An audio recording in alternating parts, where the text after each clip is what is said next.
L'oreille du Bosphore.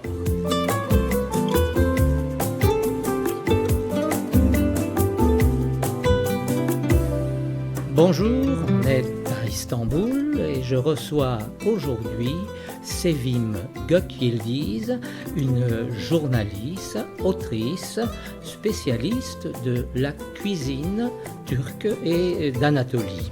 Bonjour Sevim Gökyildiz. Bonjour Jean-Michel Foucault. Vous êtes écrivaine, journaliste culinaire. Vous avez publié aux éditions Olak en 2015 un livre en turc consacré à la cuisine française, mais aux tables des artistes, consacré à Kémé, Toulouse-Lautrec, Balzac, Colette, Alexandre Dumas. C'est une publication en turc. Par contre, en français, vous avez deux très beaux ouvrages.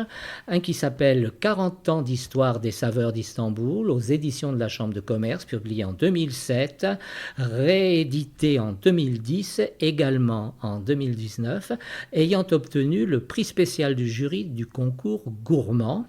Également, avec le prix du concours gourmand, vous avez écrit et publié en 2009 un autre ouvrage aux éditions de la Chambre de commerce d'Istanbul, en français, consacré aux meilleurs petits restaurants populaires fréquentés par les gens des quartiers, par les gens qui travaillent dans les quartiers, avec une cuisine comme à la maison. Vous êtes journaliste, je l'ai dit, mais on peut aussi préciser que vous écrivez, chroniquez régulièrement dans le Petit Journal, qui est un journal international, dans la rubrique d'Istanbul évidemment, mais qui peut être lu dans le monde entier, puisque c'est le journal des expatriés francophones. Voilà pour votre présentation, Sevim.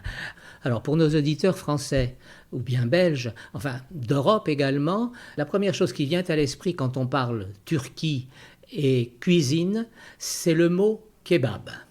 Alors, Sevim, la cuisine turque, c'est le kebab ? Oui, dans notre cuisine, il y a aujourd'hui plus de 670 recettes préparées avec la viande, mais il faut préciser quelque chose. Dans un plat, s'il y a la viande, soit hachée, soit en morceaux, nous disons kebab.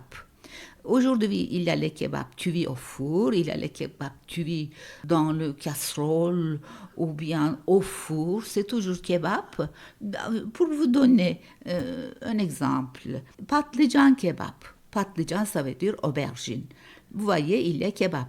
Mais c'est patlıcan kebab, c'est les aubergines farcies avec la viande hachée. Donc, il y a aussi orman kebab.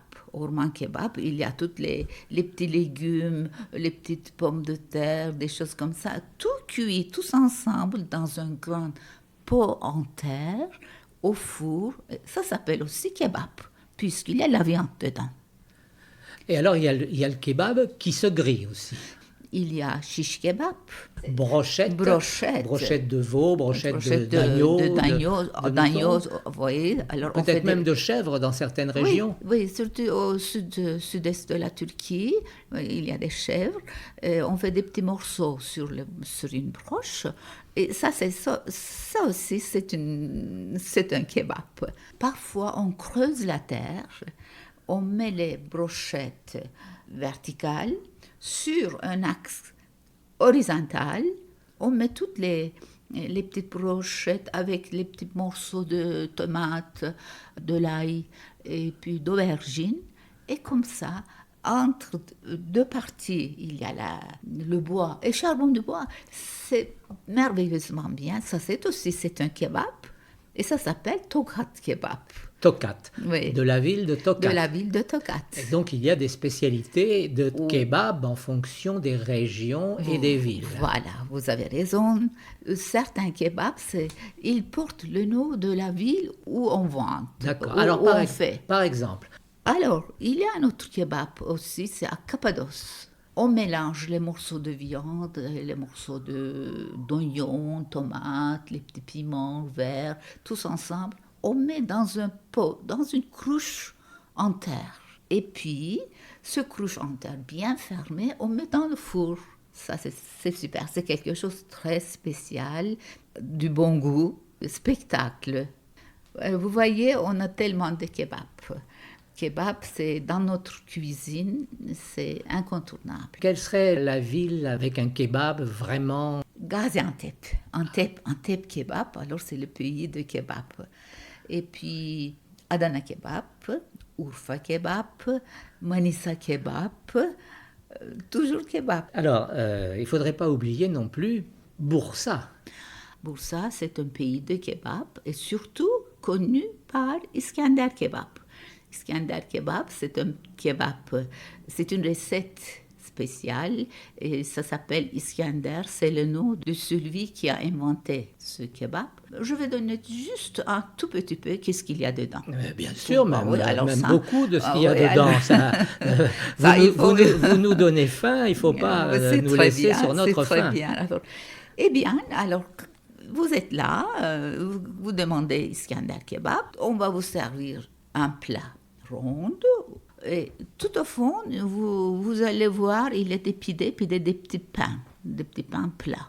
Au-dessus, il y a les morceaux de parfois shish kebab, parfois mélangés, parfois un parti c'est avec les doner kebab, c'est-à-dire c'est une couche de viande.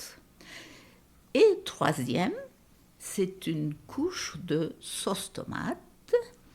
Et tout au-dessous, c'est avec du beurre. À côté, yaourt. Donc, Du beurre chaud, du beurre fondu, on va fondu, dire. Voilà, du beurre fondu. À côté, c'est comme une sauce, on sert toujours avec un yogourt à côté. Pour moi, c'est quelque chose de complet.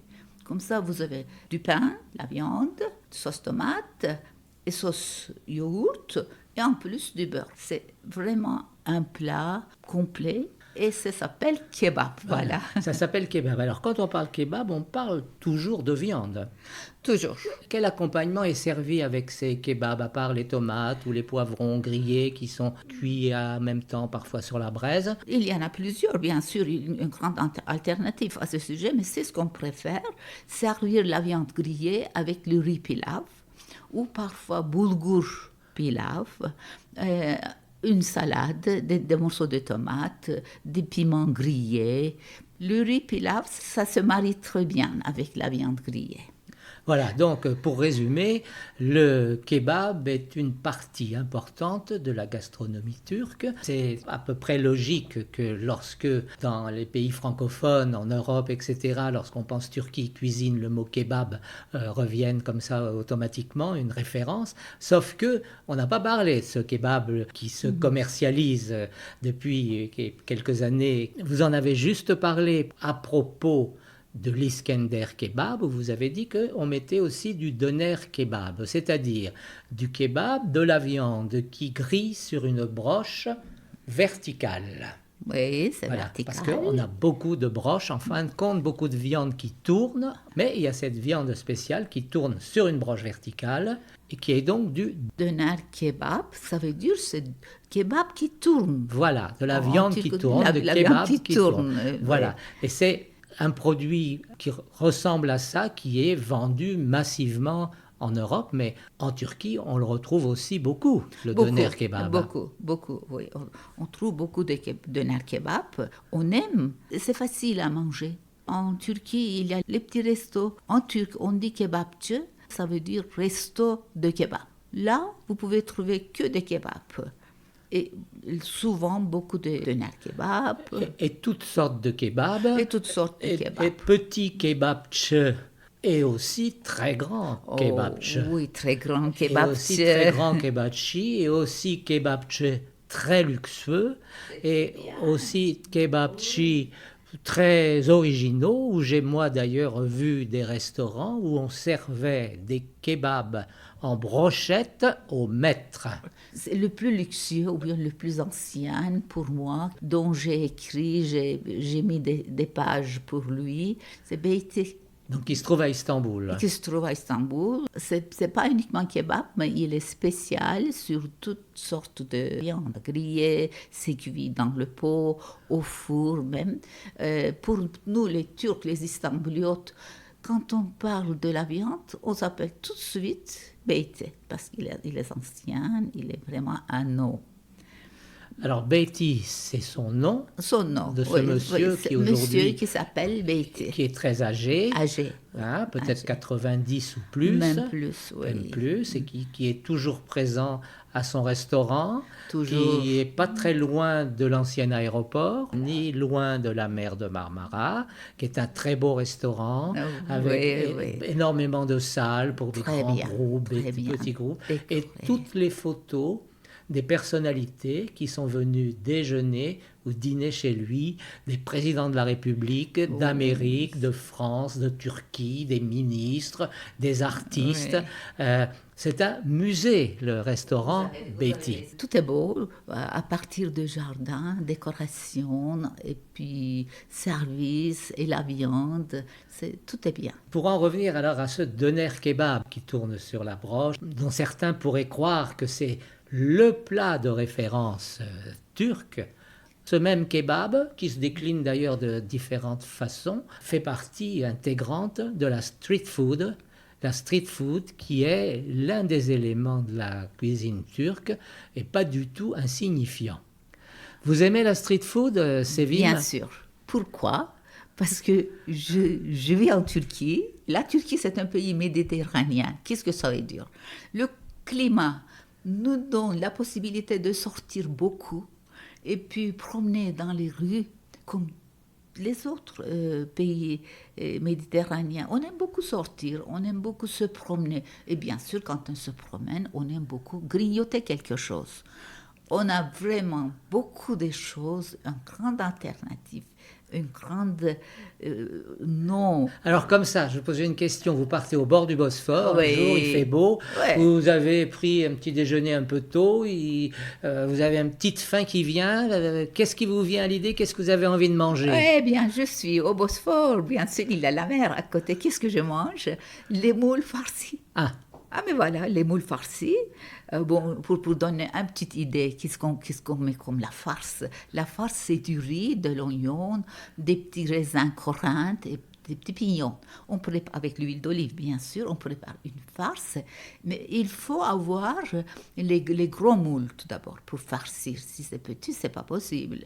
Ce sont les gros moules, on farce, on cuit. Et c'est super, alors c'est bien, vous pouvez les manger dans la rue. Et vous pouvez même trouver beaucoup de marchands de moules farcis. Et autrement, qu'est-ce que je mange ? Moules frites aussi. Ça, c'est bon. alors aussi. moules frites, il faut préciser que ce n'est pas des moules avec des frites comme en Belgique ou dans la région du nord de la France ou ailleurs, non, c'est mais autre que ce chose, sont c'est- des moules qui sont frites dans l'huile, Dans l'huile. qui sont farinées et servies en friture Oui, dans presque l'huile. comme C'est ça, parfois oui. sur des brochettes aussi. Sur des brochettes, Voilà. ici aussi. Ça, c'est- Et qu'est-ce que je mange ? Alors, bien sûr, ça dépend de la saison. Là, si c'est l'été, c'est-à-dire, moi, j'aime beaucoup manger un maïs grillé ou bien un maïs cuit dans l'eau. Ça, c'est aussi, c'est quelque chose, ça, vous pouvez le manger. Et bien sûr, vers l'automne, qu'est-ce que je trouve marron chaud. Marron chaud, ça, c'est quelque chose. Marron chaud d'ailleurs qui se vendent maintenant presque toute l'année.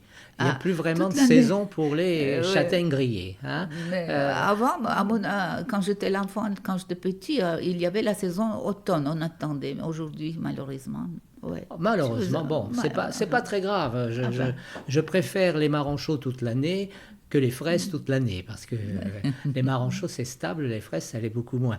Et puis, alors, ce qu'on peut dire, c'est que tous ces maïs grillés, marrons chauds, que sais-je encore, toutes ces petites choses sont vendues sur des petits chariots. Des petits chariots, voilà, des sur des petits chariots. Et notamment, le plus important des petits chariots, ce sont les chariots où on vend les simites. Ah oui, simite. Racontez-nous ce que c'est les simites. Alors, simite, pour un Français, qu'est-ce qu'il y a ? Il y a un café, à côté un croissant. C'est votre petit déjeuner traditionnel. Pour nous, en Turquie, c'est simit çay. Çay, c'est le thé. Et simit, tout d'abord, c'est un pain en forme circulaire, grillé au four, tout autour avec les grains de sésame. C'est vendu aussi dans les rues, partout, vous pouvez les trouver. On mange simit ou le matin ou après-midi, comme un goûter.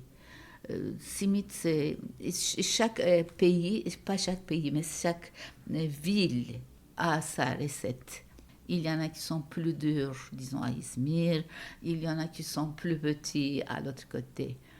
Mais moi, j'aimerais, même alors pour le street food, moi j'ai oublié quelque chose. Ça, c'est quelque chose qu'on ne trouve pas peut-être en France. On vend kokoreç. Vous savez? Exact. Kokoreç. Oui. Kokoreç, c'est quelque chose, c'est les tripes grillées. Oh, là aussi, ça, on vend sur un chariot.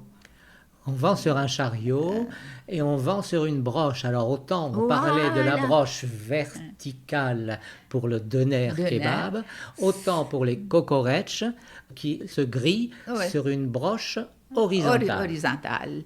Mais il ne faut pas oublier aussi, c'est-à-dire dans les rues, vous pouvez trouver aussi des boulettes grillées, foie grillé aussi, ou le poisson, même à côté du Bosphore, c'est-à-dire à Éminenu. Vous étiez seulement Voilà, là-bas. dans l'un des endroits clés d'Istanbul, le ouais. port d'Eminönü, le marché aux épices en face, le pont de Galata qui nous amène de l'autre côté de la Corne d'Or, à ne pas confondre avec le Bosphore, Le Bosphore, évidemment. oui, mais- Et là, à Eminönü, eh ben oui, quand on arrive, ça sent bon le poisson grillé parce que c'est Bien. un espace consacré au sandwich poisson et c'est quelque chose de très populaire. C'est vrai. Bon, alors ça, c'est vraiment à conseiller. Et à ce sujet-là, alors vous me permettez, je vais parler de boissons. De boissons très, très spéciales. On trouve qu'en Turquie. Le premier, ça c'est boza. Boza, c'est une boisson fermentée et à base de blé, parfois.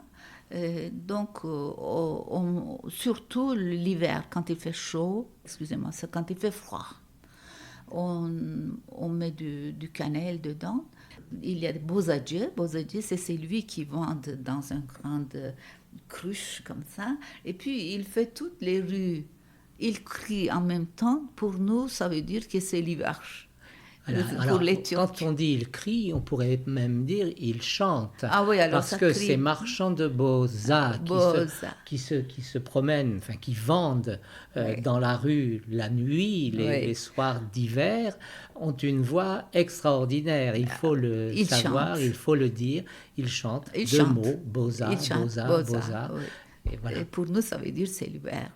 Et deuxième, ça c'est aussi une spécialité pour nous, ça c'est salep. Vous connaissez sûrement, mais moi Bien sûr. je vais expliquer. C'est un salep, c'est un poudre qui vient de racines d'orchidée. Et ce poudre-là, on mélange dans le lait, on cuit. Et après, on obtient un liquide assez épais. Moi, je me souviens, ma grand-mère, elle faisait ça pour la gorge. Elle disait c'est très bon pour le poumon, pour la gorge.